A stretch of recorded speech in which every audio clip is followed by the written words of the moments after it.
Yon mga idol, magandang araw sa inyo lahat. Luzon, Visayas, Mindanao. Andito ako ngayon sa ating kaibigan at syempre itong AG Cycle Nerds.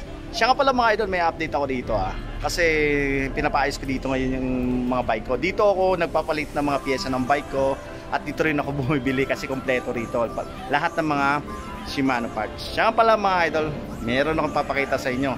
Alam ko sa mga ibang mga subscriber natin dyan na mahilig sa mga bisikleta, Luzon, Visayas, Mindanao, ito papakilala ko sa inyo. And then, ayan, pinapakita ko sa inyo yan.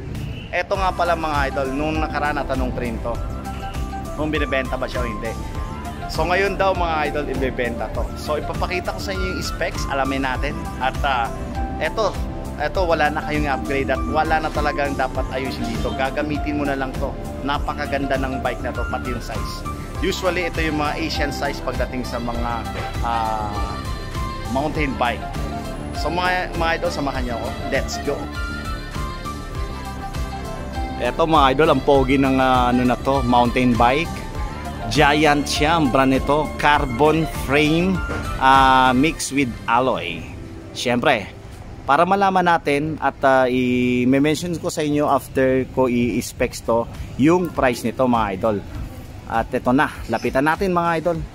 Ito, himasin natin yan. Sa mga ano natin yan mga idol, Luzon, Visayas, Mindanao. At ito na naman ako. Mag-update na naman sa mga panibagong vlog natin ngayong October. Andito ako kay AG Cycle Nerds Bicycle Shop. Dito lang po to sa malapit sa SM Santa Mesa. Okay, ito nakikita nyo to, ProTake. Ayan, so mga ano yan, mga handlebar yan is Shimano rin yan na idol. All parts nito Shimano, ang ganda. Kasama rin na rin daw tong bag na to. Ito nga pala mga idol, binibenta na to. And then ang ganda nung bell, may bell siya rito. Ayan, bell yan, pero hindi ko muna paano. Ito ang group set nito mga idol is XTR. Nakita nyo naman mga idol, XTR siya. Ayan yung XTR nya. Ayan. Hydraulic mga idol. Tapos ang model nga pala nitong frame na to, kung mapapansin nyo yung frame na to, meron na siyang bike skin. So talaga nakaprotect talaga tong frame na yan. Carbon frame po mga idol, yung mga ganitong klaseng model ng Giant. Advanced Anthem Giant po siya. Ang carbon dito sa part na to mga idol, kung makikita nyo, itong triangle na yan. And ito lang pong part na to yung magiging dyan, alloy lang talaga sa part na yan. Okay, ginamitan nga pala ng rear shock. Rack shock to mga idol. Ayan. Monarch, ano siya? Up to 75 maximum PSI. So medyo mataas na po yung hangin na kinakailangan yan. Maganda rin kasi to mga idol So ayan, makikita nyo yung mga dyan, gauge nya. Kung gaano karami yung hangin, yung pressure. So I think it's okay naman po pag sa mga ganyang klaseng geometry ng frame na to. Siya nga pala mga idol, ang frame size nga pala nito is small. Napakagaan nitong na to, frame na to, dahil syempre carbon na rin. At saka ang naging lang dyan, nagbumigat lang dyan yung part na to kasi alloy yan. Saka syempre yung mga group set na rin. Siya nga pala mga idol, ang ginamit dito is group set is XTR. Kung makikita nyo sa crank nya, XTR na mismo. Syempre, ayun, Halotech na po siya mga idol. Ginamitan ng 3060 dito sa crank nya, chainring. Pinakamalaki is 36, wala na maliit, 1x lang talaga to. And then pagtingin mo naman mismo dito sa pedal, wala ring tapon talaga mga idol, Diore XT. So hindi mo na kailangan mag-upgrade pa po. So yun nga, balik muli ulit pala tayo dito sa frame na to kasi ito nga palang Giant na Anthem na to, ito yung 4.0 nga pala mga idol. Maestro, yung tinatawag nilang Maestro. Noong araw, napakaganda ng model ng mga hanggang ngayon ito yung mga bihira nyo na makikita sa mga bike sa na wala nang linabas kasi nito Sa Pilipinas, bihira ka rin makakita ng ganitong klaseng model ng Giant. Advanced Anthem na Maestro 4.0. Teka, asan? Ayan Maestro. Ayan mga idol. Tapos ayan po, Giant 2, small size po mga idol. Yon. So nasa crank tayo, XTR, pati yung pedal. Punta naman tayo dito sa rear derailleur niya mga idol. Ayan. So mapapansin nyo, XTR Shimano mga idol, ang ganda. So eto, ginamitan siya ng 11 to 46 T. Ayan mga idol, sa mga cogs niya 11 speed. So 1/11 speed to.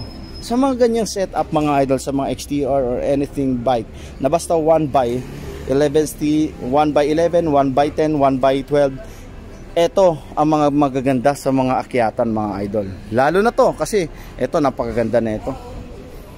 Naka XTR group set ka na, pati wheel set Shimano XTRs, wala ka na talagang dito, kailangan i-upgrade kapag nabili mo to. So ang gulong nga pala nito, ginamitan ng Icon Maxxis po yan mga idol. 26/2.0 po yan. Shimano wheel set yan mga idol. Ang niyan is ganun din po mga idol, talagang sinagad na rin ni boss talaga to XTR din siya, para makita din natin. Ayan, XTR po mga idol. Syempre hydraulic disc brake, XTR din po siya mga idol. So all the way na talaga XTR po talagang mga piyesa. Pagdating naman dito mismo sa shock niya mga idol, ito medyo maganda yung kulay Ayan, Kashima coat, genuine, para siyang gold. Ito yung isa rin sa mataas na version ni Fox. Maganda rin yung ganitong klase. So naka Fox shock siya mga idol, 32. Yan, sa 26er nga pala siya. So I think yung travel nito hanggang 130, 120 mga ganun. Naka lockout na siya mga idol. Ang ganda nito talaga. Grabe. Genuine Kashima coat yung tawag dito. Para siyang bronze. Sa kalamang nito mga idol, setup na, naka Maxxis na tan wall na. Bihira tayo makakita ng ganitong klaseng tires. Sa setup na small, biruin mo yun mga idol, linagyan din siya ng dropper. Itong dropper na to naka-remote. Ayan mga idol, KS. Pipindutin nyo lang to mga idol, yan. Yung dropper, KS yan. Aangat siya. At pag bumaba, ayan, adjustable naman. Alam niyo naman kung paano gamitin yan. So ang ginamitan to ng dropper mga idol, I think is 150mm. Maganda rin po mga idol. Shimano Pro na rin tong saddle. Siyempre ang represent po ni dito mismo kay AG Cycle Nerd Bicycle Shop, pro na rin, pro, dahil siyempre lahat na rin represent niya is Shimano. Ayan, ang ganda nitong na to, mountain bike. Grabe. Ito yung part na yun na papakita ko sa inyo para ayan, XTR talaga. And lockout is Mavic na rin po. Ganun din, quick release harap at likuran. Parehas lang yan mga idol. Okay, sa price dito tayo magkakatalong ngayon mga idol. Anyway, sa price nito is 180. Lahat na yan, kasama na yung yung nakakabit dyan na carrier sa harapan niya. This is a bag from Wildman. Isa rin yan sa naging sponsor natin nung bago-bago pa tayo sa pag-vlog. Ayan po mga idol, may Wildman na siya. Package na yan, ganda yan, plastic tong naka-mount dito Kaya magaan din to kasi gawa rin siya sa para siyang nylon. Maganda siya, para sa may foam, malambot. Ayan mga idol, Giant, 180,000. Sa lahat ng mga interested, comment down below po kayo at ibigay ko sa inyo yung address mismo ni AG Cycle Nerd Bicycle Shop. Dito lang po sa Quezon City. At tabi lang to ng SM Santa Mesa. Dito po kasi ako bumibili lahat ng mga Shimano parts ko pag nag-upgrade ako. So anyway, madali lang pasyalan to. Yan po, pasyalan nyo to Ayan, okay yan. Wala akong masabi sa Giant na to. Grabe, kahit anong ko dito, maayos naman siya lahat. Wala siyang issue. Talagang kakaiba. May full sus ka na. Maestro, small size. At syempre mga idol, siya nga pala mga idol, kasama na yung pump na Shimano. Syempre pro, gawa rin dyan. Teka, tingnan ko lang dito sa maganda yung tunog, no? Tunog mayaman din mga idol. Ayan, no? M9 100 Shimano. Syempre Diore XT po yan mga idol. Group set Maestro 4.0. Panalo na makabilin ko kasi alam ko nasa almost pag nagbuo ka ng mga ganito basta mga XT mga idol, abutin ka talaga mahigit kumulang dyan. 380, 350, mga ganon, depende na. Pero ito kumbaga sinasama na rin itong mga idol sa package ni boss. Sa 180 niya, para sa akin sa mga nakakaalam lang po sa mga bisikleta pati sa mga parts, yan, paalala lang po, pasensya na po. At least may idea yung mga newbie. Wag lang masyadong harsh sa comments. Alam nyo naman, ang mga nakakaintindi lang po sa mga parts, yan, medyo alam nyo na yan sa mga ganitong klaseng setup ng bike. Kumbaga dream bike at saka dream bike built mga ganitong klaseng bisikleta. Shimano rin nga pala yung niya, rotor. Ganda. Wow. So yun mga idol, ayan, 180,000. Yun mga idol, tingnan nyo kung paano niya pipindutin yung dropper seat post. Sige nga idol, sample. Oh, di ba?